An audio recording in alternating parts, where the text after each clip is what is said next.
आज का जो टॉपिक है वो हमारा है trophic levels, food chain, food webs और पिरामिड्स का। तो इनको हम पार्ट बाय पार्ट डिस्कस करेंगे एक एक करके। तो आइए पहले शुरू करते हैं energy flow through an ecosystem से। ट्रॉफिक लेवल्स को आज यहाँ पर समझेंगे। तो देखिए, ट्रॉफिक वर्ड जो आया है, ये वर्ड आया है ट्रॉफ से। अब इसका मतलब क्या होता है? नॉरिशमेंट, जो आपको पोषण मिल रहा है उसको हम क्या कहते हैं? ट्रॉफ कहते हैं। उसी वर्ड से क्या बनना है? ट्रॉफिक। और वो ट्रॉफिक किस लेवल पे रहेगा? हम सब लोग कुछ ना कुछ खाते हैं, ठीक है, और हर एक ऑर्गेनिज्म कुछ खाता है और वो इन टर्न किसी का खाना भी होता है। मीन्स एवरी पर्सन, और rather I would say every organism eats and in turn is eaten by any other higher level organism। तो इसी लेवल को कौन किसको खाता है, कौन किससे ऊपर है, इसको हम क्या कहते हैं? ट्रॉफिक लेवल हम कहते हैं। आइए इसको और थोड़ा समझते हैं। तो ये ट्रॉफिक लेवल बेसिकली होता क्या है? It is a kind of representation of energy flow in an ecosystem. देखिए, जब आप किसी को खाते हैं, कंज्यूम करते हैं, तो एनर्जी उसकी कुछ परसेंटेज आपको पास ऑन हो गई एंड लाइकवाइज वो नेक्स्ट लेवल को पास ऑन हो जाएगी। तो ये जो एनर्जी का फ्लो बना होता है इकोसिस्टम में, इसी को रिप्रेजेंट कौन करता है? ट्रॉफिक लेवल करता है, ठीक है। Trophic level of an organism is the position it occupies in a food chain. तो फूड चेन अभी हम डिस्कस करते हैं क्या होती है। तो मैंने जैसे बताया था कि हम लोग या ऑर्गेनिजम्स, जीव जंतु खाना खाते हैं और इन रिटर्न उनको भी कोई खाता है, ठीक है। जैसे आपने सुना होगा, कंज्यूमर्स होते हैं, प्रोड्यूसर्स होते हैं, ठीक है, हर्बीवोर्स, कार्निवोर्स। तो ये सब एक दूसरे को खाते हैं, ठीक है। तो इनकी क्या पोजीशन है फूड चेन में, कौन कितना ऊपर है, उसको रिप्रेजेंट किया जाता है ट्रॉफिक लेवल से, ठीक है। फॉर एग्जाम्पल, यहाँ आप ये फिगर को देख सकते हैं, इस चार्ट को यहाँ समझ सकते हैं। तो देखिए, प्लांट्स जो हैं they produce energy from the sun and the nutrients. ये आपने देखा है कि फोटोसिंथेसिस के माध्यम से, ठीक है, सन की एनर्जी को यूटिलाइज करके प्लांट्स उस एनर्जी को ऑर्गेनिक एनर्जी में कन्वर्ट करते हैं, ऑर्गेनिक प्रोडक्ट्स बनाते हैं, उससे ऑर्गेनिक मटेरियल बनाते हैं, ठीक है। प्लांट्स को कौन कंज्यूम करता है? ऐसे एनिमल्स जो कि प्लांट ईटिंग एनिमल्स हैं, मतलब हर्बीवोर्स, ठीक है। ये वर्ड देखिए हर्ब से आया है, हर्बीवोर्स। इसका मतलब है दोज हु ईट प्लांट्स, ठीक है। तो प्लांट ईटिंग एनिमल्स किसको कंज्यूम कर रहे हैं? प्लांट्स को कंज्यूम कर रहे हैं। इन हर्बीवोर्स को कौन कंज्यूम करेगा? जो इनसे लेवल में ऊपर है, मतलब जो कार्निवोर्स हैं, जो फ्लैश ईटिंग एनिमल्स हैं, ये इनको खाएंगे, they will be eating the herbivores. और इनसे बड़े भी जो टॉप लेवल कार्निवोर हैं, इनसे बड़े वाले कार्निवोर हैं, वो इन कार्निवोर्स को खाएंगे, ठीक है। तो ये सब क्या है? ये सब लेवल्स हैं। जैसे ये पहला लेवल है, दूसरा लेवल है, तीसरा लेवल है, चौथा लेवल है। इन्हीं लेवल्स को, इसी लेवल के रिप्रेजेंटेशन को क्या कहते हैं? ट्रॉफिक लेवल कहते हैं, ठीक है। तो ये सब क्या हो रहा है? एनर्जी का फ्लो हो रहा है, एनर्जी का फ्लो हो रहा है एक पर्टिकुलर ऑर्गेनिज्म से एक दूसरे ऑर्गेनिज्म से, एंड सो ऑन।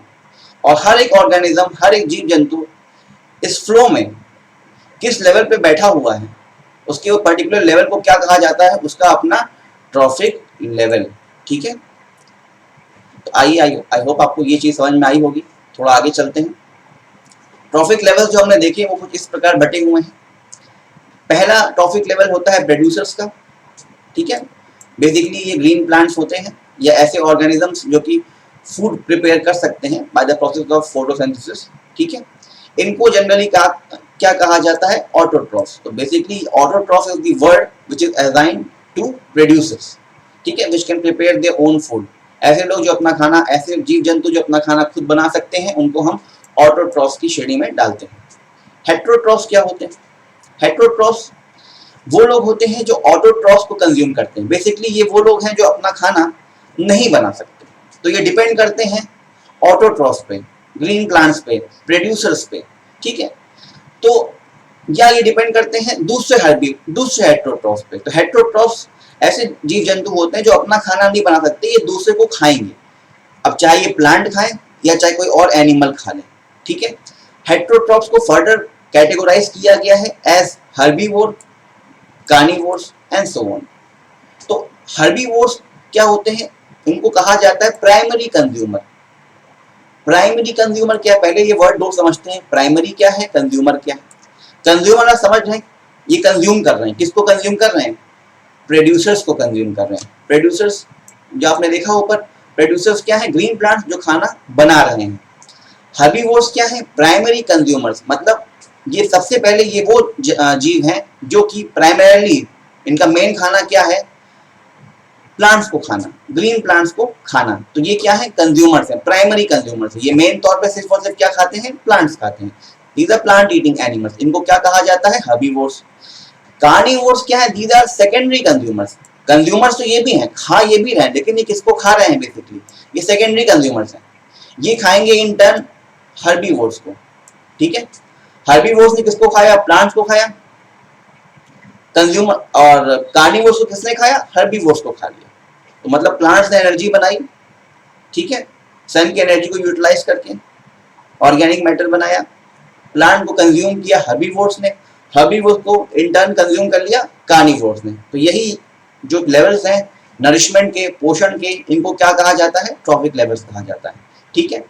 ये कार्निवोर सेकेंडरी कंज्यूमर। इनसे और बड़े कार्निवोर, जैसे मान लीजिए फॉर एग्जांपल यहाँ पे जो हर्बीवोर था वो एक छोटा सा, आप मान लीजिए कोई डियर है, ठीक है, उसको खा लिया एक वुल्फ ने, ठीक है, तो वो सेकेंडरी कंज्यूमर हो गया।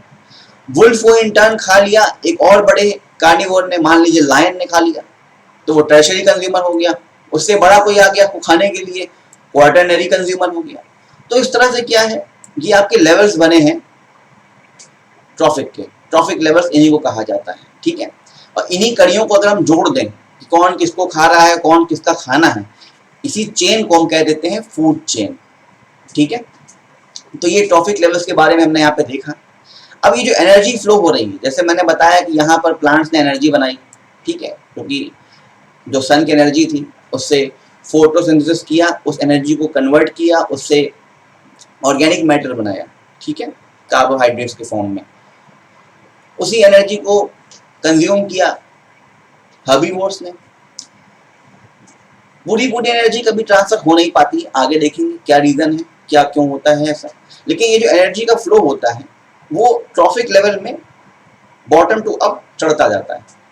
तो सबसे पहले वो प्रोड्यूसर्स होते हैं जो एनर्जी बनाते हैं, उनको कंज्यूम करते हैं उनके ऊपर वाले, उनको कंज्यूम करते हैं उनके ऊपर वाले, एंड द फ्लो कंटिन्यूस। ये जो एनर्जी का फ्लो होता है ट्रॉफिक लेवल्स में बॉटम टू टॉप, ये जो फ्लो होता है ट्रॉफिक लेवल्स में, ये यूनिडायरेक्शनल फ्लो होता है। ये सिंगल डायरेक्शन में नीचे से ऊपर इस तरह से एनर्जी का फ्लो बढ़ता रहता है, ठीक है। हर एक ट्रॉफिक लेवल में एनर्जी जो जा रही है लगातार डिक्रीज होती जाती है। Energy level decreases from first trophic level upwards due to loss of energy in the form of heat at each trophic level. अब जैसे आपने देखा यहाँ पर, ये डायग्राम को फिर से देखते हैं, यहाँ पर प्लांट्स हैं यहाँ पर, ठीक है, हर्बीवोर्स हैं, हर्बीवोर्स को खाने वाले कार्निवोर्स हैं, और कार्निवोर्स को खाने वाले सेकेंडरी लेवल कार्निवोर्स हैं, ठीक है। तो जो एनर्जी यहाँ प्लांट्स ने बनाई थी वो एनर्जी प्लांट्स कुछ यूटिलाइज कर दे in the form of respiration अपने मेटाबॉलिक एक्टिविटीज के लिए। जो बची कुछ एनर्जी थी वो चली गई किसके पास? हर्बीवोर्स के पास। हर्बीवोर्स ने उनको खा लिया, लेकिन वो पूरी एनर्जी हर्बीवोर्स यूटिलाइज करके अपने पास रख नहीं पाए, क्योंकि कुछ एनर्जी हर्बीवोर्स के पास भी जब उन्होंने कंज्यूम किया प्लांट्स को, वो वेस्ट हो गई इन the form of heat energy, जो कि रेस्पिरेशन प्रोसेस जो होता है, खाना जब पचाया जाता है, जो खाना उन्होंने खाया डाइजेशन करने के लिए, खाने का ब्रेक डाउन करने के लिए, मतलब जो कैटाबॉलिक प्रोसेस होते हैं, मेटाबॉलिज्म जो कंप्लीट होता है, उसमें एनर्जी वेस्ट होती है। उस खाने को पचाने के लिए जो पाचन क्रिया होती है, डाइजेस्टिव एंजाइम जो सीक्रेट होते हैं, जो पूरा इंटरनल इस तरह सा मूवमेंट होता है, उसमें एनर्जी वेस्ट होती है। तो बाकी energy in the form of heat evaporation के थ्रू बाहर चली जाती है, स्वेटिंग के थ्रू बाहर रिलीज हो जाती है। तो एनर्जी जो है जितनी आपने कंज्यूम करी, एक हर्बीवोर्स ने जितने प्लांट को खा के एनर्जी कंज्यूम करी, वो पूरी एनर्जी उसके पास अवेलेबल नहीं होती, क्योंकि उस खाने को पचाने के लिए उसने अपनी मैक्सिमम एनर्जी वेस्ट कर दी in the form of metabolism. खाना जो खाएगा उसका ब्रेक डाउन होगा, ठीक है, छोटे छोटे टुकड़े में ब्रेक डाउन होगा, डाइजेशन होगा, मेटाबॉलिज्म होगा उसका, और फिर रेस्पिरेशन के थ्रू एनर्जी बनेगी। तो कई सारी एनर्जी जो कंज्यूम की जाती है वो लॉस हो जाती है। ऐसा पाया जाता है कि एक ट्रॉफिक लेवल से दूसरे ट्रॉफिक लेवल में जाने पर सिर्फ 10% एनर्जी ही बचती है। मतलब यहाँ पर जितनी एनर्जी प्लांट्स के पास थी वो हर्बीवोर्स के पास आते आते सिर्फ 10% ही रह जाती है। हर्बीवोर्स से ऊपर जाते जाते वो उनका भी 10 का 10% हो जाता है एंड सो ऑन। तो लगातार एनर्जी जो है वो डिक्रीज होती रहती है क्योंकि एनर्जी लॉस हो जाती है, ठीक है, क्योंकि मेटाबॉलिक प्रोसेस होते हैं, कैटाबॉलिक प्रोसेस होते हैं, रेस्पिरेशन होता है, स्वेट लॉस होता है, इससे हीट लॉसेस के थ्रू, इस तरह की डिसिपेशन ऑफ एनर्जी के थ्रू लगातार एनर्जी जो है लॉस होती रहती है, ठीक है। आइए आगे देखते हैं। तो ये ट्रॉफिक लेवल का इंटरेक्शन हमने देखा अभी। इसमें जो लेवल मैंने बताया आपको, ये लेवल बेसिकली एक चेन, एक वेब की तरह, एक पिरामिड की तरह रिप्रेजेंट किए जा सकते हैं, ठीक है। तो जब इनको एक चेन की तरह, एक सिंगल लिंक चेन की तरह रिप्रेजेंट करेंगे तो इनको हम कहेंगे फूड चेन, ठीक है। और वही फूड चेन का एक बड़ा कॉम्प्लेक्स रूप जहां मल्टीपल फूड चेन्स एक साथ एग्जिस्ट कर रही हैं, मल्टीपल पाथ्स हैं एनर्जी फ्लो होने के, तो उसको हम कहते हैं फूड वेब। और जब उनको हम रिप्रेजेंट करते हैं इन द फॉर्म ऑफ पिरामिड, अभी हम देखेंगे इकोलॉजिकल पिरामिड क्या होते हैं। पिरामिड अभी आप समझ सकते हैं कि आप लोगों ने पिरामिड शेप पढ़ा है, देखा है, ठीक है। तो अभी उसको आप ऐसे एज्यूम कर लीजिए कि एक ट्रायंगुलर शेप होता है, एक जिसमें एक ब्रॉड बॉटम होता है और एक नैरो एपेक्स होता है, ठीक है। तो इस तरह से हम रिप्रेजेंट कर सकते हैं इन तीनों तरीके से ट्रॉफिक लेवल्स को, इंटरेक्शंस को, ठीक है। तो सबसे पहला जो इंटरेक्शन लेवल है उसको हम कहते हैं फूड चेन। आइए देखते हैं फूड चेन क्या होता है। तो देखिए फूड चेन जो है, जैसे मैंने बताया कि एनवायरनमेंट में हर कोई खाना खा रहा है और इन रिटर्न वो किसी और का खाना भी है, मतलब ईटिंग एंड बीइंग ईटन। कोई जीव जंतु मान लीजिए प्लांट को खा रहा है, उसी जीव जंतु कोई बड़ा जीव जंतु खा रहा है, ठीक है। तो ये जो प्रोसेस है, process of eating and being eaten, इसी को हम क्या कहते हैं, एक ये लिंक बनता है कि ये इसको खा रहा है, वो इसको खा रहा है एंड सो ऑन। इसी लिंक को एक चेन बना दिया जाता है, इसको कहते हैं फूड चेन। तो basically transfer of food energy from green plants that is producers through series of organisms with repeated eating and being eaten links is called food chain। तो एनर्जी जो बेसिकली बना कौन रहा है, हम और आप एनर्जी नहीं बना पा रहे हैं। हम लोग जनरली सारी एनर्जी खा के कंज्यूम करके ले रहे हैं, क्रिएट नहीं कर पा रहे हैं। एनर्जी जो प्रोड्यूस हो रही है वो प्रोड्यूसर्स कर रहे हैं, ग्रीन प्लांट्स कर रहे हैं। हम लोग डायरेक्टली इनडायरेक्टली डिपेंडेंट हैं ग्रीन प्लांट्स पे, क्योंकि वो लोग ही एनर्जी बना रहे हैं, ठीक है। उन्हीं ग्रीन प्लांट्स को हर्बीवोर्स कंज्यूम कर रहे हैं, फिर कार्निवोर्स कंज्यूम कर रहे हैं, फिर हम तक ऑमनीवोर्स जो मैन है, हम तक वो एनर्जी आ रही है, ठीक है। तो ये जो लिंक है फूड चेन का कि वो एनर्जी वहां से हम तक आई वाया डिफरेंट ऑर्गेनिजम्स, इसी लिंक को कहते हैं फूड चेन। फॉर एग्जांपल आप फूड चेन को देखिए, यहाँ पर आपके सामने है ग्रासेस। ग्रास बेसिकली क्या है, एक तरह का प्रोड्यूसर, ग्रीन है, ठीक है, एनर्जी क्रिएट करता है। ग्रास को कौन फीड कर रहा है, एक small level herbivore, grass hopper, ठीक है। ग्रास हॉपर को कौन खा लेता है, फॉर एग्जांपल मान लीजिए इसको फ्रॉग कंज्यूम कर रहा है। फ्रॉग को कौन कंज्यूम कर सकता है, स्नेक। स्नेक को कोई हाई लेवल प्रेडेटर बर्ड जैसे कि हॉक, ईगल, ठीक है। तो ये जो चेन बनी आपकी grasses, grasshopper, frog, snake and eagle और हॉक, तो ये जो चेन है इसको हम फूड चेन कहते हैं। इसमें क्या हो रहा है, ट्रांसफर ऑफ एनर्जी हो रहा है, प्रोड्यूसर से लेकर एनर्जी पहले प्रोड्यूसर से ग्रास हॉपर के पास आई, ग्रास हॉपर को कंज्यूम किया फ्रॉग ने, फ्रॉग के पास गई, स्नेक के पास गई, फाइनली जो टॉप लेवल कार्निवोर उसके पास आ गई, ठीक है। इसी एक स्टेप को, हर एक स्टेप को, जो फूड चेन में हर एक स्टेप है, ग्रास एक स्टेप है, ये एक अगला स्टेप है, इसी को क्या कहते हैं, ट्रॉफिक लेवल कहा जाता है। जैसे मान लीजिए कि ये बड़ी सी फूड चेन है, grasses, grasshopper, frog, snake, hawk और ईगल। तो इसमें ये जो ग्रास है ये अपना ट्रॉफिक लेवल अलग है, इसका अलग ट्रॉफिक लेवल है ग्रास हॉपर का, फ्रॉग का एक अलग ट्रॉफिक लेवल है, मतलब पोषण का लेवल, नरिशमेंट लेवल, स्नेक का एक अलग लेवल है, हॉक का एक अलग लेवल है, सबका अपना अपना एक अलग लेवल बना हुआ है, ठीक है। इसी को क्या कहा जाता है, फूड चेन कहा जाता है। तो जनरली फूड चेन जो होती है, it starts with producers and ends up with top carnivore, ठीक है। तो आपने देखा यहाँ पे कि प्रोड्यूसर्स यहाँ पे ग्रास थे, और इस केस में जो टॉप कार्निवोर था वो एक बर्ड है, बड़ी बर्ड है, जैसे कि ईगल, ठीक है, या हॉक। तो trophic level of an organism is the position it occupies in the food chain. तो हमने जो ऊपर ट्रॉफिक लेवल देखा था वो एक तरह का लेवल है, वो लेवल है जो एक ऑर्गेनिज्म एक पर्टिकुलर चेन में, फूड चेन में ऑक्यूपाई करता है। ठीक है, तो देखिए टाइप्स ऑफ फूड चेन समझ लेते हैं कितनी होती है। तो जनरली दो तरह की फूड चेन होती हैं। पहले वाले को हम कहते हैं ग्रेजिंग फूड चेन, दूसरे को कहा जाता है डेट्राइटस फूड चेन। तो एक एक करके ये दोनों फूड चेन्स को हम डिस्कस करते हैं। तो देखिए ये आपके सामने अब यहाँ पे ग्रेजिंग फूड चेन है। तो ग्रेजिंग फूड चेन में बेसिकली होता क्या है कि जो कंजम्पशन होता है वो एक लिविंग मटेरियल का होता है, एक लिविंग बीइंग का होता है। ठीक है, ग्रेज जैसे आप समझ सकते हैं, ग्रेज करना, जो जो हर्बीवोर्स होते हैं वो ग्रासेस को या प्लांट्स ग्रेज करते हैं, खाते हैं उनको, ग्रेजिंग एनिमल्स होते हैं। ठीक है, तो इसमें जो होता है consumers start the food chain utilising the plant और any other plant part as their food. तो इसमें जो सबसे पहला जो लेवल होता है वो एक प्लांट होता है और एक लिविंग प्लांट होता है। ठीक है, उसको कौन खाते हैं? हर्बीवोर्स खाते हैं।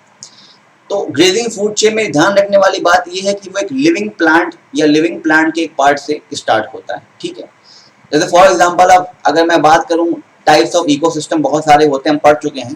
तो अगर हम बात करें टेरेस्ट्रियल इकोसिस्टम की, ठीक है, जो लैंड इकोसिस्टम है, तो लैंड पे जो ग्रास है, ग्रास क्या है? एक प्रोड्यूसर है। ठीक है, ग्रास को कौन खा सकता है? कैटरपिलर। कैटरपिलर को कौन खा सकता है? लिजर्ड। और lizard in turn can be eaten by a snake. ठीक है, तो ये क्या है? एक तरह की आपकी ग्रेजिंग फूड चेन है, ग्रेजिंग फूड चेन, क्योंकि ये एक लिविंग प्रोड्यूसर से स्टार्ट हुई। ठीक है, वो ग्रास जो कि जीवित थी, लिविंग थी। फाइन। ऐसे ही अगर हम बात करें एक्वेटिक इकोसिस्टम की, वो फंक्शनल एनवायरनमेंट जो कि पानी में है, एक्वेटिक इकोसिस्टम, तो वहां पे जो इंटरेक्शंस होते हैं, वहां पे जो प्राइमरी प्रोड्यूसर्स होते हैं वो जनरली होते हैं फाइटोप्लैंक्टन। ठीक है, ये सब मैंने आपसे डिस्कस किया था ऑफलाइन क्लासेस में, जब हम एक्वेटिक फूड चेन और एक्वेटिक इकोसिस्टम के बारे में स्पेशली बात कर रहे थे।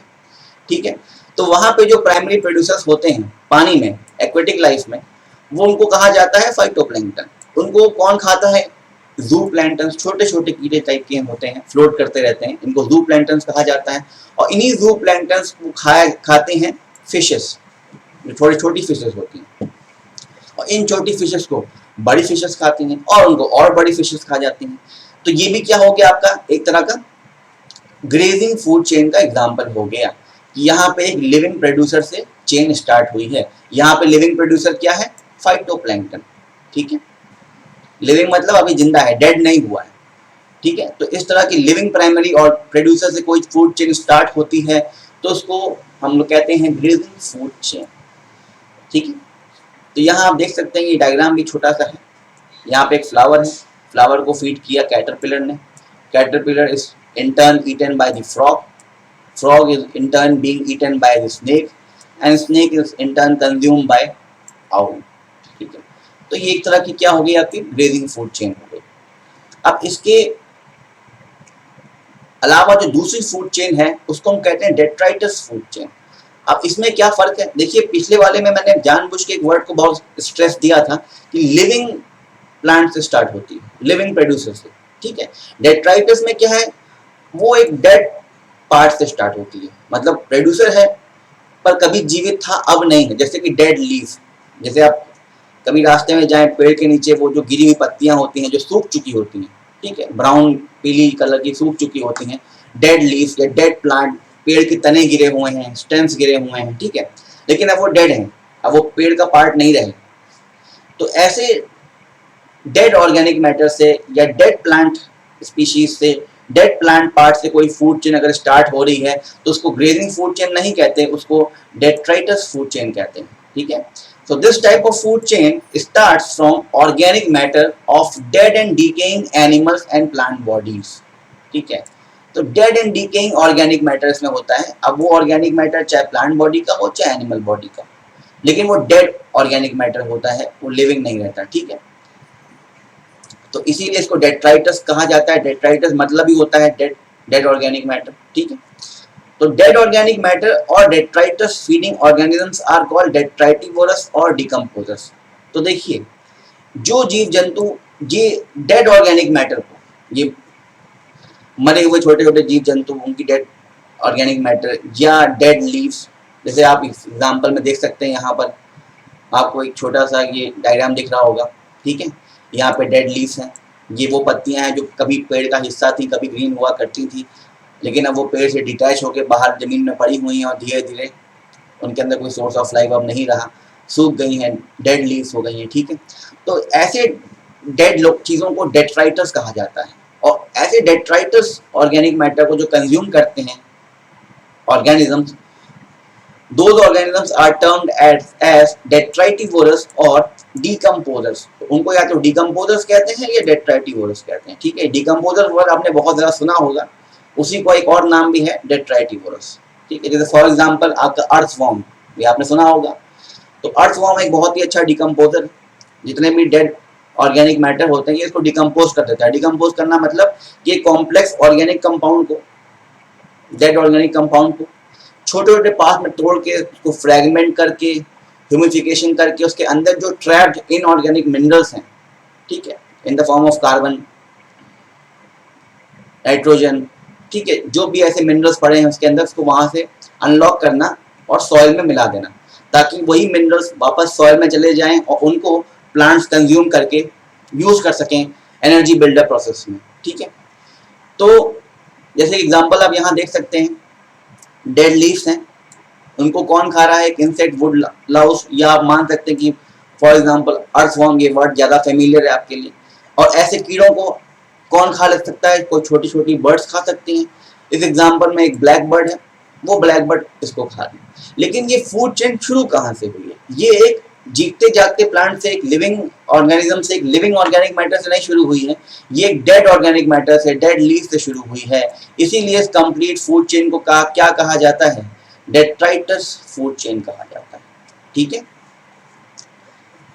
ओके, तो अब आपको ये चीज समझ में आ गई होगी कि ग्रेजिंग फूड चेन और डेट्राइटस फूड चेन में क्या डिफरेंस है। मेन डिफरेंस यही है कि ग्रेजिंग फूड चेन एक लिविंग सब्सटेंस से, लिविंग ऑर्गेनिक मैटर से स्टार्ट होती है, और उसके जो है opposite detritus food chain start होती है डेड ऑर्गेनिक मैटर से, ठीक है। तो ऐसा पाया गया है कि एक्वेटिक इकोसिस्टम में ग्रेजिंग फूड चेन जो होती है वो मेजर एनर्जी फ्लो का पाथ होती है। मतलब मैक्सिमम फूड चेन्स जो एक्वेटिक इकोसिस्टम में, जो पानी के अंदर होती हैं, वो जनरली होती हैं ग्रेजिंग फूड चेन, मतलब एक लिविंग बीइंग से स्टार्ट होती हैं। जैसे फॉर एग्जांपल फाइटोप्लैंक्टन्स, उनको खाते हैं ज़ूप्लैंक्टन्स, उनको कंज्यूम करती हैं छोटी फिशेस को बड़ी फिशेस, एंड सो ऑन, ठीक है। तो एक्वेटिक इकोसिस्टम में जो मेजर फूड चेन्स होती हैं वो ग्रेजिंग फूड चेन्स होती हैं। लेकिन टेरेस्ट्रियल इकोसिस्टम में ऐसा पाया गया है कि जो मेजर फ्रैक्शन या major portion of food chains होती हैं, जो मेजर एनर्जी फ्लो होता है फूड चेन में, वो ग्रेजिंग फूड चेन से नहीं होता, वो होता है डेट्राइटस फूड चेन से, ठीक है। क्योंकि जितने भी डेड ऑर्गेनिक मैटर्स इस तरह से पड़े होते हैं उनको इंसेक्ट्स खा लेते हैं इस तरह के, या अर्थवॉर्म खा लेते हैं, उनको छोटे छोटे बर्ड्स या फ्रॉक्स टाइप के या रैट्स टाइप के स्पीशीज खा लेते हैं, उनको एक बड़ी स्पीशीज खा लेती है, उनको एक बड़ी स्पीशीज खा लेती है, एंड सो ऑन। तो टेरेस्ट्रियल इकोसिस्टम में जो मैक्सिमम एनर्जी फ्लो होता है वो डेट्राइटस फूड चेन से होता है, ऐसा ऑब्जर्व किया जाता है। और एक्वेटिक इकोसिस्टम में जो मैक्सिमम एनर्जी फ्लो होता है वो होता है आपकी ग्रेजिंग फूड चेन से, ना कि डेट्राइटस फूड चेन से, ठीक है। तो आइए यहाँ पे क्वेश्चन देख लेते हैं। क्वेश्चन आपके सामने ये है, अभी हमने फूड चेन के बारे में कुछ डिस्कस किया है। तो with reference to the food chains in ecosystem, which of the following kinds of organisms are known as decomposers organisms? तो ये आपके सामने कुछ organisms मेंशन है, पूछा जा रहा है इनमें से किन को decomposers कहा जाता है, ठीक है। Virus, fungus, bacteria. तो कुछ ऑप्शन सामने आपके हैं। तो देखिए इसका जो आंसर है वो ये है कि वायरस तो नहीं है, वायरस नहीं होगा, ठीक है। वायरस क्योंकि ऐसा इसलिए नहीं होगा क्योंकि वायरस अगर होस्ट बॉडी में नहीं है तो वो ऑलरेडी लाइफलेस है, उनके अंदर कोई लाइफ नहीं है। वो जब किसी एक होस्ट बॉडी में, जैसे for example corona virus, Covid, ऐसे वो डोरमेंट है। जब एक होस्ट बॉडी, एक ह्यूमन बॉडी में जब वो इंटर कर जाता है उसके बाद ही रेप्लिकेट करना शुरू करता है, उसके बाद ही उसके अंदर लाइफ का कंपोनेंट होता है। जब वो बॉडी में नहीं है बाहर है तो उसके अंदर लाइफ वाली चीजें नहीं है। लाइफ वाली चीजें मतलब क्या, वो अपने आप को रेप्लिकेट नहीं कर सकता, अपने आप को मल्टीप्लाई नहीं कर सकता, ठीक है। तो वायरस तो एक वैसी डेड चीज हो गई, वो नहीं कर सकता, ठीक है। फंगाई और बैक्टीरिया जो है ये दोनों ही कर सकते हैं, ये दोनों ही डेड ऑर्गेनिक मैटर को, जैसे अभी हमने देखा कि कुछ मरे हुए डेड ऑर्गेनिक मैटर हैं, चाहे वो प्लांट के हों चाहे वो एनिमल के हों, उनको डिकम्पोज करना, छोटे छोटे फ्रेगमेंट्स में तोड़ना, फिर उनके अंदर जो एनर्जी थी वो कॉम्प्लेक्स ऑर्गेनिक एनर्जी को इनऑर्गेनिक कंपाउंड्स में कन्वर्ट करना, उन कंपाउंड्स को बाहर निकाल देना एज एलिमेंट्स, जैसे कि सल्फर, कार्बन, नाइट्रोजन, ऐसे एलिमेंट्स जो कि ट्रैप्ड होते हैं बॉडीज में, चाहे वो डेड ऑर्गेनिक बॉडीज हों आपके प्लांट्स की, चाहे डेड बॉडीज हों एनिमल्स की, ठीक है। तो उनके अंदर ऑर्गेनिक कंपाउंड्स होते हैं इन the form of fats, carbohydrates, proteins, ठीक है।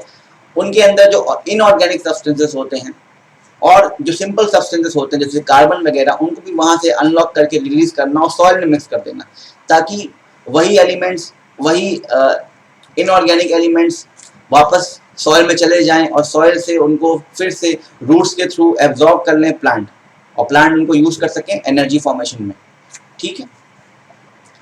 तो fungi and bacteria they both are decomposers, they break down organic matter into simple inorganic substances, ठीक है। तो जो ऑर्गेनिक मैटर होता है, डेड ऑर्गेनिक मैटर, चाहे वो प्लांट का हो एनिमल का हो, उसको ब्रेक डाउन करके उसमें से इनऑर्गेनिक सब्सटेंसेस जो होते हैं ट्रैप, नाइट्रोजन, फास्फोरस वगैरह, उनको बाहर निकाल लेते हैं। कौन निकाल लेता है? डिकम्पोजर्स।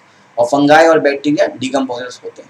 वायरस क्यों नहीं? Because generally they are not active, उनकी डोरमेंट लाइफ होती है, ठीक है। मेटाबॉलिकली वो इनएक्टिव रहते हैं जब तक वो बाहर हैं होस्ट बॉडी के, वो तभी बाहर अंदर आते हैं, जब किसी बॉडी में अंदर आते हैं तभी वो एक्टिवेट माने जाते हैं। एक्टिवेट मतलब भी क्या कि ये बस वो अपने आप को रेप्लिकेट कर सकते हैं, ठीक है, अपने संख्या बढ़ा सकते हैं, ठीक है, इसीलिए वो डिकम्पोजर्स नहीं होते हैं। फाइन। तो ये जो अभी आपने क्वेश्चन देखा, इनमें से कौन से डिकम्पोजर्स हैं? तो फंगाई है, बैक्टीरिया है, लेकिन वायरस ये नहीं है, ठीक है। आइए आगे चलते हैं। हमने फूड चेन देखा, अब एक नजर डालते हैं फूड वेब पे। ये आपके सामने फूड वेब आ गया, ठीक है।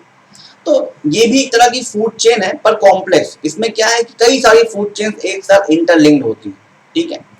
तो एक फूड वेब में आपको कई सारे फूड चेन मतलब क्या है? फूड एनर्जी फ्लो का पाथ, पहले कौन एनर्जी बना रहा है, उसको कौन खा रहा है, उसको कौन कंज्यूम कर रहा है, एंड सो ऑन, इस तरह से चलता रहता है, ठीक है। तो multiple interlinked food chains make a food web. तो कई सारे फूड चेन्स जो कि इंटरलिंक्ड हैं, अलग अलग पास से एक साथ आते हैं, उनको कहा जाता है फूड वेब। इसको आगे समझने से पहले आप ये एक डायग्राम देख लीजिए, इससे थोड़ा क्लियर होगा। ये डायग्राम आपके सामने है, ठीक है। अब देखिए ये एक फूड वेब का एग्जांपल है, इसमें कई सारे ट्रॉफिक लेवल्स हैं और कई सारे पाथ्स हैं। जैसे फॉर एग्जांपल समझिए कि पहला अगर हम देखें, ग्रास को कंसीडर करिए, ये प्राइमरी प्रोड्यूसर है। अब इसके कई सारे पाथ्स बन रहे हैं एनर्जी जाने के। मान लीजिए ग्रास को कंज्यूम करता है ग्रास हॉपर को खा लेता है lizard, and lizard is in turn consume bye hop. तो एक फूड चेन ये बन गई ऊपर वाली, ठीक है, ये पाथ मिल गया आपको। ऐसा भी हो सकता है कि ग्रास को रैबिट खा रहा है, ठीक है, and rabbit is in turn eaten by the hawk. तो एक ये बीच वाली आपकी फूड चेन बन गई। इन टर्न ऐसा भी हो सकता है कि ग्रास को माउस कंज्यूम कर रहा है और माउस को सीधे हॉक कंज्यूम कर रहा है, तो एक फूड चेन ऐसी भी हो सकती है। ऐसा भी हो सकता है कि ग्रास को माउस खा रहा है, mouse is in turn eaten by the snake, and finally snake is in turn consume by the hawk. तो एक ऐसी फूड चेन भी बन सकती है, ठीक है। तो ये जो मल्टीपल फूड चेन्स बन रही हैं, ठीक है, इंटरलिंक्ड है, ये सब एक दूसरे से होते हुए जा रही है। डिफरेंट पाथ से एनर्जी फ्लो हो सकती है, मतलब ग्रास ने जो एनर्जी बनाई वो फाइनली हॉक तक जो पहुंच रही है वो अलग अलग पाथ से पहुंच सकती है। ऐसे होके पहुंच सकती है लिजर्ड्स के थ्रू, रैबिट के थ्रू, या माउस और स्नेक के थ्रू। तो ये जो डिफरेंट इंटरलिंक्ड फूड चेन्स हैं, इन्हीं की कलेक्शन को क्या कहा जाता है? फूड वेब कहा जाता है। एक वेब है, एक जाल है, ठीक है। तो फूड चेन्स के एक जाल को फूड वेब कहा जाता है, ठीक है। तो ये फूड वेब था आपका। तो food web basically represents all the possible paths of energy flow in an ecosystem. Energy जो प्रोड्यूसर्स बना रहे हैं और जो वो एनर्जी कैरी ऑन होकर नेक्स्ट लेवल तक जा रही है, हर एक कंज्यूमर तक, तो उसका जो पॉसिबल पाथ हो सकता है एनर्जी फ्लो होने का, उसी को क्या कहते हैं, फूड वेब। जैसे मैंने बताया कि जो यहाँ पे ग्रास एनर्जी क्रिएट कर रहा है, वो एनर्जी जो फाइनली हॉक तक जा रही है वो अलग अलग पाथ से होके जा सकती है, ठीक है। तो डिफरेंट पाथ के थ्रू एनर्जी फ्लो हो सकता है, इसी को रिप्रेजेंट कौन करता है, फूड वेब, ठीक है। ये आपका फूड वेब के बारे में एक एग्जाम्पल था। आई होप आपको ये समझ में आया होगा। आइए क्वेश्चन और देख लेते हैं, ये फूड वेब से रिलेटेड है और फूड चेन से भी। With reference to food chains in ecosystem consider the following statements, ठीक है। तो फूड चेन्स को ध्यान में रखते हुए ये कुछ स्टेटमेंट्स आपके सामने हैं।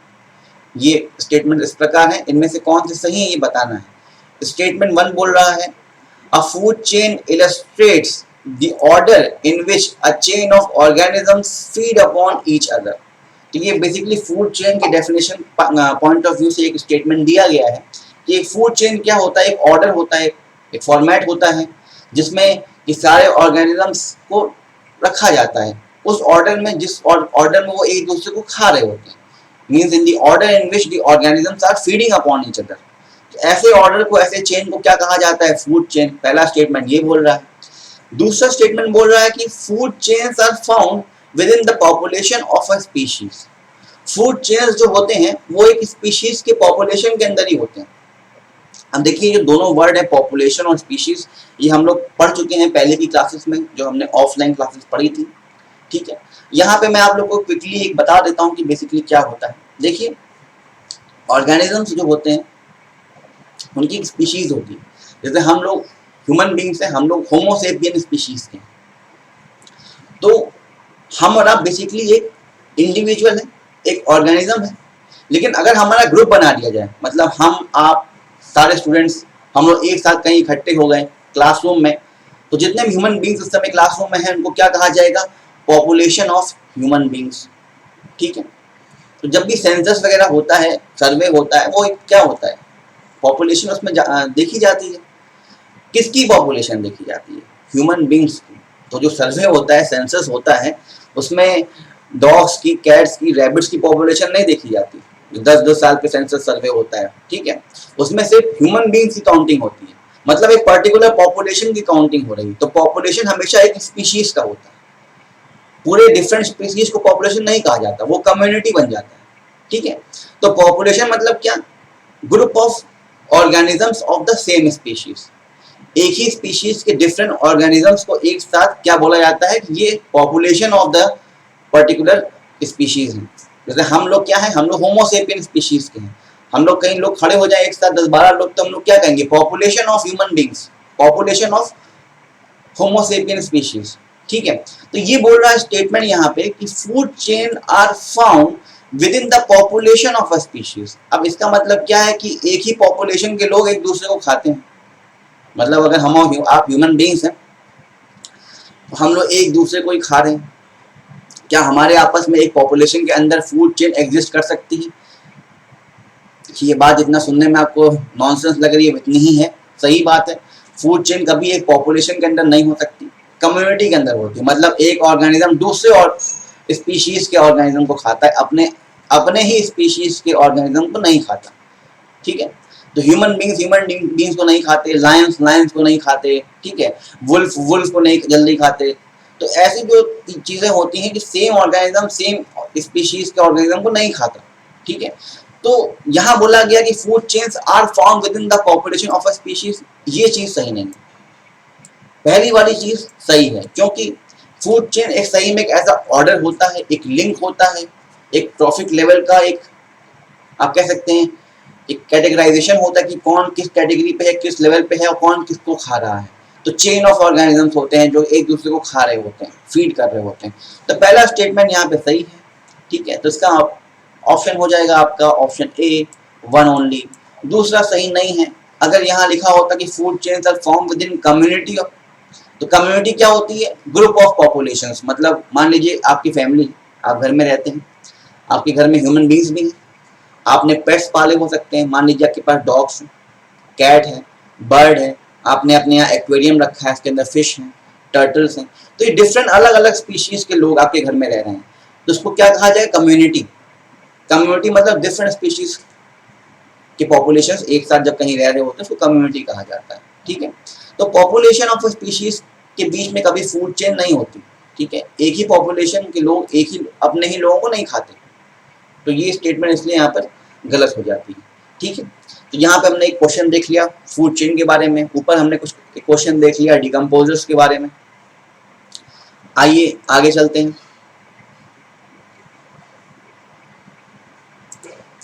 और नेक्स्ट टॉपिक देखते हैं जो हमने अभी फूड चेन और फूड वेब पढ़ा है, ठीक है। तो इसमें जो ऑर्गेनिजम्स होते हैं एक दूसरे को खा रहे हैं, एक दूसरे पे डिपेंड हैं, बेसिकली इकोसिस्टम में इंटरडिपेंडेंसी होती है। मतलब एक ऑर्गेनिज्म अपने सर्वाइवल के लिए दूसरे ऑर्गेनिज्म पे डिपेंड करता है, ठीक है। अब हर्बीवोर्स को अगर जिंदा रहना है तो वो प्लांट्स पे डिपेंड कि प्लांट्स वहाँ पर हों, प्लांट्स एनर्जी बनाएं। कार्निवोर्स को डिपेंड होना पड़ता है हर्बीवोर्स पे। तो बेसिकली हर एक ऑर्गेनिज्म दूसरे ऑर्गेनिज्म पे डिपेंड है, इंटरडिपेंडेंसी है, ठीक है। अब यहाँ पे हम देखेंगे कि जो ऑर्गेनिजम्स में इंटरेक्शन होते हैं, इंटरेक्शन मतलब बातचीत वाली इंटरेक्शन नहीं, एनर्जी का एक्सचेंज, एक दूसरे की काइंड ऑफ हेल्प करना या सर्वाइवल के लिए जो जरूरी चीज़ें हैं वो डिपेंडेंसी होना। तो बायोटिक इंटरेक्शंस क्या क्या होते हैं एक फूड वेब में। तो बायोटिक इंटरेक्शंस, अब बायोटिक आप समझते हैं, ठीक है, बायोलॉजिकल स्पीशीज जो कि जिंदा है। एबायोटिक मतलब जो जिंदा नहीं है, फिजिकल है, उनके अंदर लाइफ नहीं, जैसे कि सनलाइट, वाटर, सॉइल, ये सब क्या है एबायोटिक फैक्टर्स हैं। बायोटिक मतलब जितने भी जीव जंतु जो जिंदा है जिनके अंदर लाइफ है। तो बायोटिक इंटरेक्शन मतलब जो दो या दो से ज़्यादा लिविंग बींग्स, लिविंग ऑर्गेनिजम्स आपस में इंटरेक्ट कर रहे हैं, ठीक है, उसको आज हम पढ़ते हैं कितने तरह के होते हैं। तो फूड वेब में या फूड चेन में ऐसे कितने तरह के इंटरेक्शंस हो सकते हैं वो हम डिस्कस करते हैं। आपके सामने एक टेबल बनी हुई है, अगर ध्यान से देखें आपको एक टेबल दिखेगी। इससे पहले एक चीज समझ लीजिए कि यहाँ पे जहां जहां जीरो वर्ड आप देखेंगे, जीरो, जीरो का मतलब होता है नो इफेक्ट। एक तरह का मैंने यहाँ पे एक एक्रोनिम यूज किया है, शॉर्ट में आप समझ सकते हैं। जहां जीरो दिखे आपको मतलब कोई इफेक्ट नहीं हो रहा, ना पॉजिटिव ना नेगेटिव।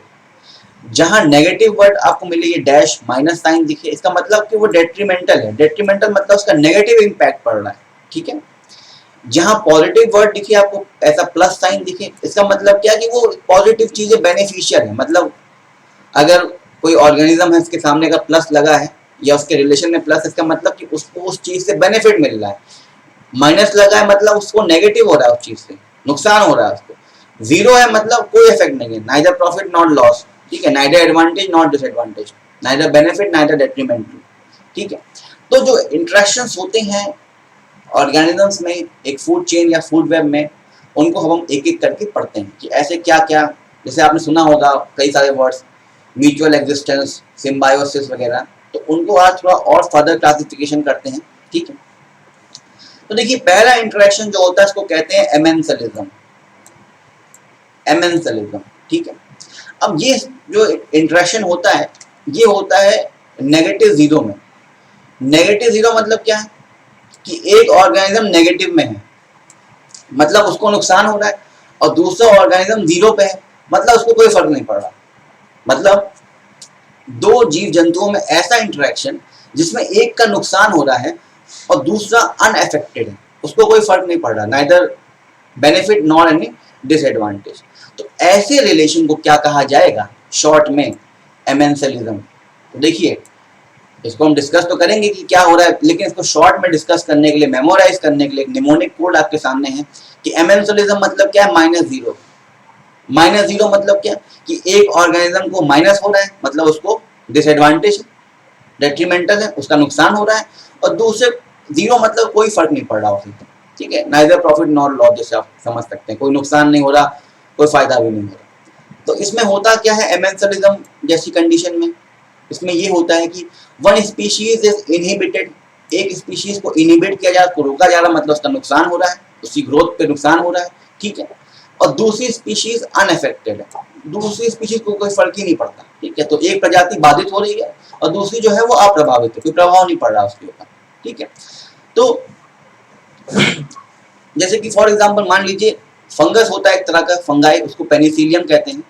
तो वो इन टर्न पेनिसिलिन प्रोड्यूस करता है, और पेनिसिलिन के अंदर एंटीबायोटिक एक्टिविटीज होती है, एंटीबायोटिक सब्सटेंस होता है। और उसके पास अगर आपने बैक्टीरिया को रख दिया तो बैक्टीरिया की ग्रोथ को पेनिसिलिन रोक देगा, ठीक है। तो अगर एक पेनिसिलियम फंगाई, एक पेनिसिलियम नाम का फंगाई अगर एक बैक्टीरिया के आसपास है तो पेनिसिलिन सब्सटेंस क्रिएट करता है, प्रोड्यूस करता है। उससे क्या हो सकता है, एक बैक्टीरिया जो उसके आसपास है या उसके कांटेक्ट में अगर आता है तो उसकी ग्रोथ इनहिबिट हो जाती है, वो मर जाता है। तो यहाँ पे क्या हुआ कि पेनिसिलियम फंगाई को तो कोई फर्क ही नहीं पड़ा, वो जीरो हो गया, ठीक है, कोई नुकसान नहीं हुआ उसको। बैक्टीरिया की ग्रोथ इनहिबिट हो रही है, वो मर रहा है, उसको नुकसान हो रहा है, तो वो माइनस हो गया, ठीक है। तो ये आपकी -0 या 0 माइनस की इस तरह से रिलेशन एमेंसलिज्म में बन जाता है। और एग्जांपल समझिए, तो आपने माइक्रो लेवल पे देखा, थोड़ा बड़े लेवल पे एग्जांपल समझते हैं। मान लीजिए एक पेड़ है, ठीक है, एक बड़ा सा पेड़ है और उसकी छाया में एक छोटे पेड़ है। तो देखिए आपने जब देखा होगा कि ग्रोथ के लिए सनलाइट बहुत जरूरी होती है।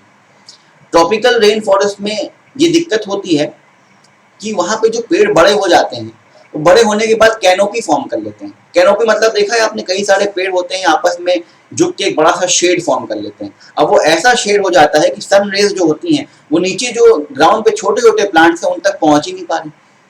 तो कोई एक पेड़ बड़ा होना चाह रहा है लेकिन उस तक सनलाइट पहुंच नहीं पा रही है, क्यों? क्योंकि उससे बड़े पेड़ जो है उन्होंने सनलाइट को कवर कर रखा है, एक कैनोपी, एक शेड बना लिया है, तो सनलाइट नीचे सॉइल तक पहुंच ही नहीं पा रही, ग्राउंड तक पहुंच नहीं पा रही। अब उससे प्रॉब्लम क्या होगा, जो छोटे प्लांट हैं जो नीचे हैं उनकी ग्रोथ अच्छी नहीं हो पाएगी, वो बड़े जल्दी नहीं हो पाएंगे, क्योंकि उन तक ड्यू अमाउंट ऑफ जो सनलाइट पहुंचनी चाहिए वो पहुंच नहीं पा रही, तो उनको नुकसान हो रहा है। लेकिन इसके विपरीत जो बड़े प्लांट्स हैं उनको कोई फर्क ही नहीं पड़ रहा, उनकी अच्छी खासी हाइट, ठीक है, तो उनके लिए जीरो हो गया, नाइदर प्रॉफिट नॉट लॉस, कोई नुकसान नहीं हो रहा। लेकिन जो छोटे प्लांट्स हैं, क्योंकि वो बड़े प्लांट्स की शेड में आ गए हैं, उन तक सनलाइट नहीं पहुंच पा रही है छोटे प्लांट्स तक, तो उनका क्या हो गया, नेगेटिव हो गया, उनकी ग्रोथ नहीं हो पा रही है, ठीक है। तो इसको भी आप क्या कह सकते हैं, ये एक एमेंसलिज्म वाला रिलेशन हो गया कि एक स्पीशीज को कोई फर्क ही नहीं पड़ रहा, दूसरी स्पीशीज का नुकसान हो रहा है, ठीक है। तो -0 या 0 इस तरह का कोई इंटरेक्शन होता है, इसको हम एमेंसलिज्म कहते हैं। आई होप आपको ये समझ में आया होगा। आइए दूसरा देखते हैं, ये है आपका प्रीडेशन। प्रीडेशन जैसे वर्ड आपने सुना है प्रीडेटर, एक स्पीशीज दूसरे को खाता है, ठीक है। तो ऑब्वियस सी बात है ये प्लस माइनस रिलेशन है। प्लस माइनस मतलब क्या कि एक स्पीशीज को फायदा हो रहा है क्योंकि वो किसी को खा रहा है, और दूसरी को नुकसान हो रहा है क्योंकि वो किसी और का खाना बन गया है।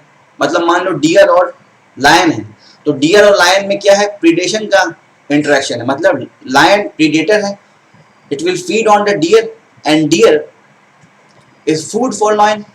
तो डियर तो खत्म ही हो जाएगा, मर जाएगा, तो उसको तो नुकसान हो गया, ठीक है। तो वो नेगेटिव चला गया उसके साथ, तो डियर माइनस बन गया, नेगेटिव बन गया, और लायन क्योंकि डियर को कंज्यूम करेगा, उसको एनर्जी मिल रही है, उसका पेट भर रहा है, उसको पॉजिटिव मिल गया, बेनिफिट मिल गया। तो प्रीडेशन का जो रिलेशन होता है वो प्लस माइनस का होता है। तो देखिए ये प्लस माइनस रिलेशनशिप है, ठीक है। तो उसको आप शॉर्ट में समझ सकते हैं प्रीडेशन को प्लस माइनस की, एक ऑर्गेनिज्म को फायदा होगा, बेनिफिट होगा, दूसरे को डिसएडवांटेज होगा, ठीक है। तो ये आपने प्रीडेटर और प्रे का सिस्टम यहाँ पे होता है कि एक प्रीडेटर होता है जो खाता है किसी को, और एक प्रे मतलब वो उसका खाना बन जाता है, ठीक है। तो फॉर एग्जाम्पल जो मैंने बताया आपको कि मान लीजिए लेपर्ड्स हैं, टाइगर्स हैं, चीता हैं, ये किसी भी छोटे ऑर्गेनिजम्स को या हर्बीवोर्स को पकड़ के मार के खा लेते हैं, ठीक है। तो ये जो रिलेशन है प्रीडेशन का, ये प्लस माइनस का होता है कि एक ऑर्गेनिज्म को फायदा होता है, दूसरे को नुकसान हो जाता है, ठीक है। आइए नेक्स्ट देखते हैं। नेक्स्ट जो आपका है वो है पैरासिटिज्म, ठीक है। तो अब ये पैरासिटिज्म भी जो है वो प्रीडेशन जैसा ही है। ये वर्ड आया आपका पैरासाइट से, ठीक है। तो जो परजीवी होते हैं, पैरासाइट्स होते हैं, ये हर जगह पाए जा सकते हैं। ये दूसरे बेसिकली किसी जीव जंतु पे रहते हैं। मान लीजिए आपको बैक्टीरियल इन्फेक्शन हो गया है, फंगल इन्फेक्शन हो गया है, ठीक है। इसका मतलब क्या है, बॉडी में कहीं ना कहीं बैक्टीरिया की मात्रा पाई जा रही है, बैक्टीरिया है, फंगस है आपकी बॉडी में, ठीक है। तो आपकी बॉडी में रहकर खाना आपसे आपकी बॉडी से यूज कर रहा है, ठीक है, अपने आप को ग्रो कर रहा है। तो ये सिस्टम क्या होगा, पैरासाइट है मतलब आपके लिए। आप उसके लिए एक होस्ट बॉडी है, आप उसको फूड प्रोवाइड कर रहे हैं, वो आपकी फूड आपसे फूड ले रहा है, वो आपको बीमार कर रहा है, ठीक है। और ह्यूमन इंटेस्टाइन्स में कई सारे टेप वॉर्म्स पाए जा सकते हैं, common variety of tape worms. तो ऐसे टेप वॉर्म्स जो ह्यूमन इंटेस्टाइन में पाए जाते हैं, तो वो भी कैसा रिलेशन है, पैरासाइट का रिलेशन है, पैरासिटिज्म उसके अंदर, क्योंकि ह्यूमन बॉडी को नुकसान हो रहा है। भाई एक पैरासाइट आपके अंदर, आपको बीमारी होगी, रोग होंगे, आपको आपका नेगेटिव हो रहा है, लेकिन उसको तो खाना मिल रहा है, वो ग्रो कर रहा है, तो उसको पॉजिटिव हो गया, तो ऐसी फंगस, बैक्टीरिया, पैरासाइट्स, कोई वॉर्म्स किसी जीव जंतु में या ह्यूमन बींग्स के अंदर जब आ जाते हैं, उनकी बॉडी में लग जाते हैं, उनसे खाना एब्जॉर्ब करते हैं और उनको बीमार करते रहते हैं। तो इसमें क्या रिलेशन हो गया प्लस माइनस का, कि एक ऑर्गेनिज्म को नुकसान हो रहा है, दूसरा को फूड मिल रहा है, वो ग्रो कर रहा है, उसको फायदा मिल रहा है। ठीक है, तो ये रिलेशन भी प्लस माइनस जैसा होता है, एक को प्लस एक को माइनस, मतलब एक को बेनिफिट दूसरे को डिसएडवांटेज। तो it is beneficial to the parasite but harmful to the other species. Other species मतलब होस्ट, होस्ट बॉडी मतलब जिसपे पैरासाइट रहकर जिंदा रह रहा है। ठीक है, तो ये इसके एग्जांपल्स हैं, जैसे मैंने आपको बताया अभी, tape warm, round warm, malaria parasite, many bacteria and fungus infections, virus वगैरह, ये सब भी क्या है, एक तरह के कॉमन पैरासाइट्स हैं जिनको होस्ट बॉडी चाहिए जिंदा रहने के लिए। ठीक है, नेक्स्ट रिलेशन देखते हैं, इसे कहते हैं कंपटीशन। कंपटीशन रिलेशन जो होता है इसमें दोनों नेगेटिव हो जाते हैं। अब देखिए कंपटीशन कब होता है, जैसे हमने देखा कि फूड चेन में एक फूड प्रोड्यूसिंग ऑर्गेनिज्म है, उसको खाने वाले दूसरे ऑर्गेनिजम्स हैं, उनको खाने वाले दूसरे ऑर्गेनिजम्स हैं। तो जब भी कुछ डिस्टर्बेंस हो जाता है इकोसिस्टम में, जहाँ पे एक पर्टिकुलर ट्रॉफिक लेवल पे रहने वाले ऑर्गेनिजम्स कम हो रहे हैं, मान लीजिए किसी जंगल में आग लगना शुरू हो रही है, वहाँ के पेड़ मरना शुरू हो रहे हैं। ठीक है, अब उससे क्या दिक्कत होगी कि जब प्राइमरी प्रोड्यूसर्स कम हो रहे हैं तो हर्बीवोर्स को दिक्कत होगी।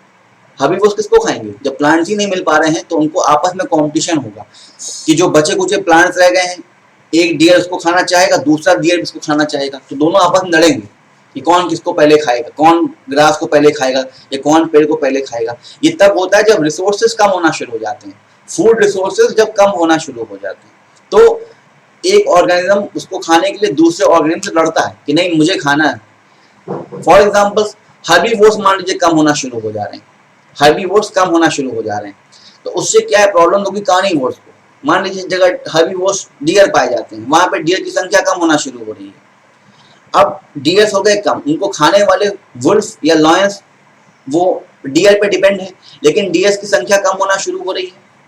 तो अब लॉयंस में आपस में कंपटीशन होगा, एक लॉयन जो बचे कुछ डियर उनको खाना चाहेगा, दूसरा लॉयन उनको खाना चाहेगा, तो लॉयन पहले आपस में लड़ेंगे, कॉम्पीट करेंगे। क्यों, क्योंकि एक लिमिटेड फूड रिसोर्स है इसको खाने के लिए। तो इसमें क्या होता है, दोनों ही ऑर्गेनिजम्स का नुकसान होता है, क्योंकि जब लड़ाई करेंगे तो उनको चोट लगेगी, कोई एक दूसरे को मार भी सकता है। ठीक है, तो it adversely affects both the species. तो इसलिए देखिए यहाँ पर जो रिलेशन है वो आपका दोनों माइनस माइनस का है, कि दोनों ऑर्गेनिजम्स को नुकसान होता है इसमें। ठीक है, तो competition occurs when two population और species both need a vital resource that is in short supply. मतलब जो फूड रिसोर्स है, एक वाइटल रिसोर्स है, वो जिंदा रहने के जरूरी है, और अगर उसकी शॉर्टेज हो गई, मतलब कार्निवोर्स का खाना हर्बीवोर्स है और हर्बीवोर्स की शॉर्टेज हो गई, तो कार्निवोर्स आपस में डर बैठेंगे। हर्बीवोर्स और प्लांट्स की शॉर्टेज होना शुरू हो रही है, प्लांट्स मरना शुरू हो रहे हैं, जल जा रहे हैं फॉरेस्ट फायर से, तो हर्बीवोर्स में आपस में कंपटीशन होगा, वो आपस में एक दूसरे को मारेंगे खाना खाने के लिए जो बचा हुआ है। ठीक है, तो कंपटीशन किसी के लिए भी अच्छा नहीं होता, किसी भी ऑर्गेनिज्म के लिए अच्छा नहीं होता, इसमें दोनों ही स्पीशीज को बुरा प्रभाव पड़ता है, इसलिए दोनों नेगेटिव हो जाता है। ठीक है, तो ये नेगेटिव इंटरेक्शन हो गया। सबसे पहले हमने एमेंसलिज्म देखा था जो -0 का था, अब देखते हैं कमेंसलिज्म, ये +0 का है। इसमें क्या है, एक स्पीशीज को बेनिफिट हो रहा है, दूसरे को कोई फर्क नहीं पड़ रहा।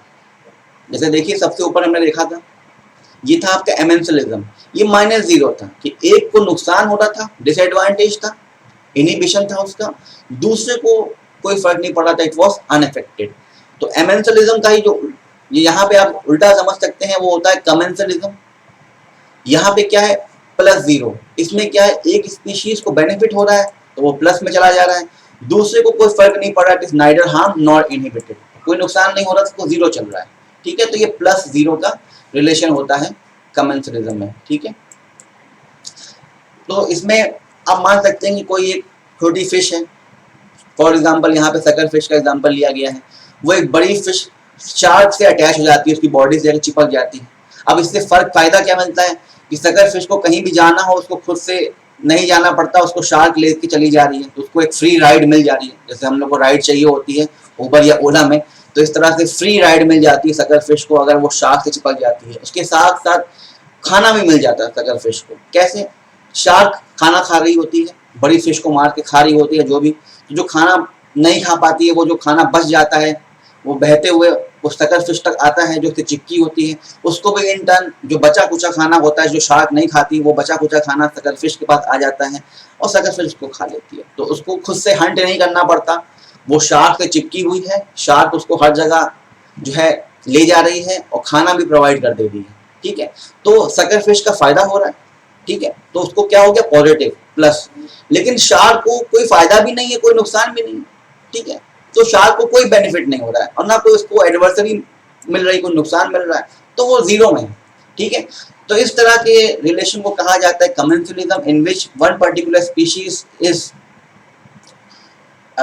neither inhibited nor any positive impact, means it is unaffected, and a particular species is benefited। तो एक को बेनिफिट हो रहा है, दूसरे को अनअफेक्टेड है, कोई कुछ इफेक्ट ही नहीं हो रहा है, जीरो इफेक्ट है। ठीक है, तो ऐसे को कहा जाता है कमेंसुअलिज्म। ठीक है, तो ये हमने देख लिया एक रिलेशन। अब देख लेते हैं म्यूचुअलिज्म। यही फेमस होता है और इसको आप लोग बहुत इंपॉर्टेंट सुनते हैं सिम्बायोसिस के नाम से, कि दो जीव जंतु आपस में एक साथ रहते हैं क्योंकि दोनों को एक दूसरे से फायदा हो रहा होता है। ठीक है, तो इसमें एक प्लस प्लस सिचुएशन होती है, विन विन सिचुएशन होती है कि दोनों को फायदा हो रहा है। तो इसलिए म्यूचुअलिज्म को कहा जाता है प्लस प्लस रिलेशनशिप, कि दोनों ऑर्गेनिजम्स को एक साथ जो रह रहे हैं उनको यहाँ पे फायदा होता है। तो फॉर एग्जाम्पल कोई भी ऐसे आप जीव जंतु समझ लीजिए जो एक साथ रह रहे हैं और दोनों को फायदा भी करा रहे हैं। ठीक है, तो इस तरह से कई सारे एग्जाम्पल्स हो सकते हैं। ऐसे एग्जाम्पल्स आपके हो सकते हैं लाइकेंस के और फंगस के। लाइकेंस और फंगस, एक तरह का लाइकेंस जो होता है उसके अंदर पिगमेंट होता है जिससे वो फोटोसिंथेसिस कर सकता है, उसके अंदर ग्रीन पिगमेंट होता है। ठीक है, और फंगस जो होता है उसको शेड प्रोवाइड कर देता है। तो फंगस को क्या फायदा हो रहा है कि वो जो लाइकेंस ने खाना बनाया वो फंगस को भी मिल रहा है, और लाइकेंस को क्या फायदा मिल रहा है कि फंगस उनको शेड प्रोवाइड कर रहे हैं, उनको प्रोटेक्ट कर रहे हैं एक्सटर्नल एडवर्स क्लाइमेटिक कंडीशंस से, तो दोनों को फायदा हो रहा है। वैसे ही यहाँ पर एग्जाम्पल है सी एनेमोन का। तो सी एनेमोन जो है वो क्रैब से अटैच हो जाता है। तो अब इससे फायदा क्या कि क्रैब जहां जहां जा रहा है, जो खाना खा रहा है, वो बचा हुआ खाना किसको मिल जा रहा है? सी एनेमन को। और उसके साथ साथ क्रैब को हेल्प कर रहा है सी एनेमन। कैसे? क्योंकि सी एनेमन के पास जो होता है वो कैमोफ्लेज टेक्निक्स होती हैं। ठीक है, स्टिंग सेल्स होते हैं, तो ये क्रैब को बचाने के काम आता है। जब क्रैब पे कोई अटैक करता है तो जो सी एनेमन होता है वो कैमोफ्लेज कर लेता है। ठीक है, उसके साथ साथ स्टिंग सेल्स होते हैं, अटैक करने के लिए इस्तेमाल हो जाता है। तो उससे क्या होता है कि क्रैब की जान बच जाती है। तो दोनों को फायदा होता है, सी एनिमल को खाना मिल रहा है और क्रैब्स को प्रोटेक्शन प्रोवाइड हो रही है। तो ऐसे एसोसिएशन में जहां दोनों जीव जंतुओं को, प्रजातियों को फायदा मिल रहा है, बेनिफिट मिल रहा है, these type of associations are termed as symbiosis और म्यूचुअलिज्म। तो इसमें दोनों को फायदा होता है, इसलिए इसको प्लस प्लस रिलेशनशिप कहा जाता है। ठीक है, तो आइए देखते हैं नेक्स्ट। ये आपका है न्यूट्रलिज्म। ठीक है, न्यूट्रलिज्म में क्या है? अब जैसे ये वर्ड ही है न्यूट्रल, तो इसमें आपका क्या हो गया? जीरो जीरो, मतलब किसी को कोई नुकसान भी नहीं है, कोई फायदा भी नहीं है। तो ऐसा रिलेशनशिप एग्जिस्ट करता नहीं है, क्योंकि बस एक पैटर्न बचा था तो मैंने ये भी मेंशन कर दिया कि plus minus, minus plus, zero zero plus, plus zero, minus zero. तो एक कंडीशन बनेगी जीरो जीरो की भी, तो उस कंडीशन को कहा जाता है neutralism, in which neither species affect each other. कोई नुकसान भी नहीं, कोई फायदा भी नहीं। तो ऐसा रिलेशनशिप कभी एग्जिस्ट करता ही नहीं। दो ऑर्गेनिजम्स एक साथ तभी आते हैं, इंटरेक्ट तभी करते हैं जब उनको या तो कोई फायदा होता है या किसी एक को नुकसान हो रहा होता है क्योंकि दूसरे को फायदा हो रहा होता है। फॉर एग्जाम्पल प्रीडेशन में जब कोई कार्निवोर्स एक हर्बीवोर्स को खाता है तो प्लस माइनस रिलेशनशिप हो जाती है। ठीक है, वो खाना मिल रहा है और उसका तो नुकसान हो ही रहा है, कोई बात नहीं।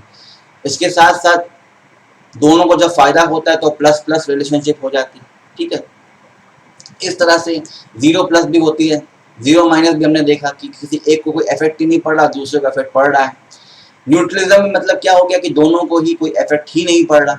तो जब कोई इफेक्ट ही नहीं है, कोई प्रॉफिट ही नहीं है उस केस में, तो इंटरेक्शन एग्जिस्ट ही नहीं करता। ठीक है, तो इस तरह के एग्जिस्टेंस नहीं होते, ऐसे इंटरेक्शंस आपको नहीं मिलते। तो न्यूट्रलिज्म जीरो जीरो जैसी चीज कोई भी एग्जिस्ट नहीं करती है। तो हमने यहाँ पे इंटरेक्शंस को देखा, न्यूट्रलिज्म देखा, म्यूचुअलिज्म देखा, ठीक है, कमेंसलिज्म देखा, कंपटीशन देखा जो कि माइनस माइनस है, दोनों को ही नुकसान है इसमें, ठीक है। इसके साथ साथ हमने देखा पैरासाइटिज्म, ठीक है, प्लस माइनस कि एक पैरासाइट होता है होस्ट बॉडी के अंदर आ जाता है। फिर हमने देखा प्रीडेशन का रिलेशनशिप, ये भी प्लस माइनस का रिलेशनशिप है, एक स्पीशीज दूसरे को खाती है, ठीक है। एमेंसलिज्म देखा, ये -0 का है, इसमें क्या है, एक स्पीशीज की ग्रोथ इनहिबिट हो रही है, दूसरे को कोई फर्क नहीं पड़ रहा। जैसे देखा था कि छोटे पेड़ जो होते हैं वो बड़े पेड़ की छाया में जब आ जाते हैं तो उनकी ग्रोथ नहीं होती, और जो बड़े पेड़ हैं उनको कोई फर्क नहीं पड़ता, तो दे आर अनअफेक्टेड। तो अभी हमने यहाँ पर इस टॉपिक में देखा है types of biotic interactions in food web. तो हमने पहले फूड चेन समझा, इससे पहले फूड वेब समझा, ट्रॉफिक लेवल समझे, फिर हमने देखा कि फूड वेब या फूड चेन के अंदर दो जीव जंतुओं में कैसे कैसे इंटरेक्शंस हो सकते हैं, क्या उनके टाइप्स होते हैं, क्या उनके एग्जांपल्स हो सकते हैं, ये हमने देख लिया है। तो यहाँ का इंट्रोडक्शन हम यहाँ फिनिश करते हैं, नेक्स्ट क्लास में आगे से कंटिन्यू करेंगे ecological pyramids and so on. तो I hope this was informative for you. जो भी नेक्स्ट टॉपिक्स हैं वो नेक्स्ट क्लास में हम लोग मिलते हैं, उसको कवर अप करते हैं। ओके, तो चलिए आज का ये लेसन अभी यहाँ खत्म करते हैं, फिर नेक्स्ट लेसन शुरू करते हैं।